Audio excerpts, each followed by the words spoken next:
কাৰ লাগে যে আপোনাৰ লাইফত পইচাৰ প্ৰব্লেম চলি আছে? মোৰ লাইফত পইচাৰ প্ৰব্লেম আগত নাছিল, কাৰণ মোৰ আগতে পইচাই নাছিল। পইচাৰ প্ৰব্লেম হ'ব লাগিলেও লগত পইচা থাকিব লাগিব। যদি কাৰোবাৰ পইচাৰ প্ৰব্লেম আছে, দ্যাট মিন্স তেওঁৰ তাত পইচা আছে। যাৰ নাই তাৰ প্ৰব্লেমে নাই, নাথাকিলে কি প্ৰব্লেম? হয় নাই? ৱাইফে প্ৰব্লেম দি আছে, তাৰ কাৰণে ৱাইফ থাকিব লাগিব ন, নাথাকিলে থৈ ৱাইফ প্ৰব্লেম দিব পাৰিব। চ' আমি যেতিয়া নাই বুলি কওঁ বা প্ৰব্লেম আছে বুলি কওঁ, তাতো কিবা এটা সোমাই আছে। ছাৰ, আমি এখন এনেকুৱা সাগৰত থাকোঁ, যিখন সাগৰত চাৰিওপিনে আমাক যিমান লাগে তাতকৈ বেছি আছে। আমাক লাগে কি? বহুত মানুহৰ লাগে যে টকা পইচা লাগে, ভাল ঘৰ লাগে। নালাগে। বেছি পইচা হ'লে যিটো ফিল হ'ব, সেই ফিলটোহে লাগে। ভাল ঘৰত থাকিলে যিটো ফিল কৰিম, সেই ফিলটোহে লাগে। এতিয়া ইণ্টাৰেষ্টিং কথা ভাবক, ধৰক মই কৈছোঁ যে আজি ছাৰৰ পইচাৰ প্ৰব্লেম চলি আছে। কি পইচাৰ প্ৰব্লেম চলি আছে? ছাৰৰ 1 লাখ টকা ইনকাম কৰে, 1.5 লাখ টকা খৰচা হয়। অ'কে? কিন্তু এটা সময় আছিল য'ত ছাৰে 10,000 টকাৰ কাৰণে কষ্ট কৰি আছিল। আজি 1 লাখ টকা পাইছে, বেছি পাইছে ন? তাৰমানে আপোনাক 2 লাখ দিলেও আপোনাৰ অভাৱটো কেতিয়াও নুগুছে, 5 লাখ দিলেও অভাৱ কেতিয়াও নুগুছে। যিমান পইচা আহিব খৰচা বঢ়াব, পইচা আহিব খৰচা বঢ়াব, পইচা আহিব খৰচা বঢ়াব। তো এবাণ্ডেন্স কেতিয়া ফিল কৰিব?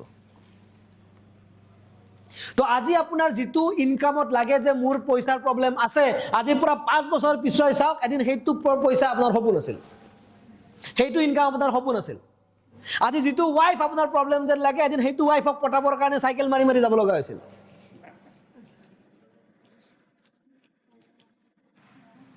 ৰাইট? আজি প্ৰতিটো বস্তু যিটো আপোনাক প্ৰব্লেম দি থকা যেন লাগে, এদিন সেই প্ৰব্লেমটো বিচাৰি আপুনি দৌৰি আছিল। যদি আজি আপোনাৰ মাহত 50,000 টকাৰ প্ৰব্লেম দি আছে, এদিন সেই 50,000 টকাটোৰ কাৰণে আপুনি দৌৰি আছিল। তো যিটো বস্তু আপোনাক প্ৰব্লেম দি আছে, প্ৰব্লেম সেইকাৰণে দিব পাৰিছে, কাৰণ সেইটো বস্তু আপোনাৰ লগত আছে। নাথাকা বস্তু থৈ না প্ৰব্লেম দিব পাৰিব। আপোনাৰ কঁকাল তেতিয়াহে বিষাব পাৰে যদি আপোনাৰ তাত কঁকাল আছে।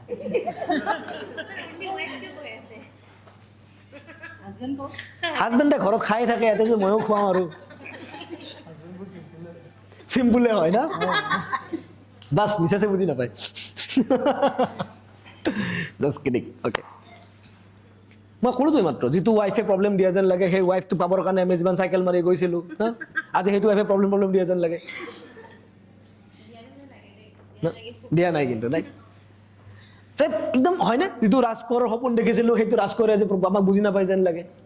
তো নাই বুলি ক'ব যাওঁতেও তাত কিবা এটা আছে। ভাবক, আমি এনেকুৱা এখন পৃথিৱীত আছোঁ, যিখন পৃথিৱীত নাই বুলি ক'বৰ কাৰণেও কিবা এটা আছে। মোৰ সন্তানে ভালকৈ নপঢ়ে, মোবাইল চাই প্ৰব্লেম, মোৰ কথা নুশুনে, কথা নুশুনিবৰ কাৰণেতো এটা সন্তান আছে। কি দুনিয়াত থাকোঁ ৰে আমি, নাই নাই নাই নাই নাই বুলি দৌৰি আছোঁ, কিন্তু প্ৰতিটো নাইৰ পিছত এটা আছে আছে, আমি আছেটো ফিলেই কৰা নাই। আৰু যিদিনা আমি প্ৰতিটো নাইৰ পিছত থকা আছেটোক আকৰ্ষণ কৰিম, গ্ৰহণ কৰিম, আঁকোৱালি ল'ম, সেইদিনা আপুনি আহি যাব দ্য ষ্টেট অফ এবাণ্ডেন্স। সেইদিনা অট'মেটিকেলি আপুনি কোৱাণ্টাম লুপ এক্সপিৰিয়েঞ্চ কৰিব।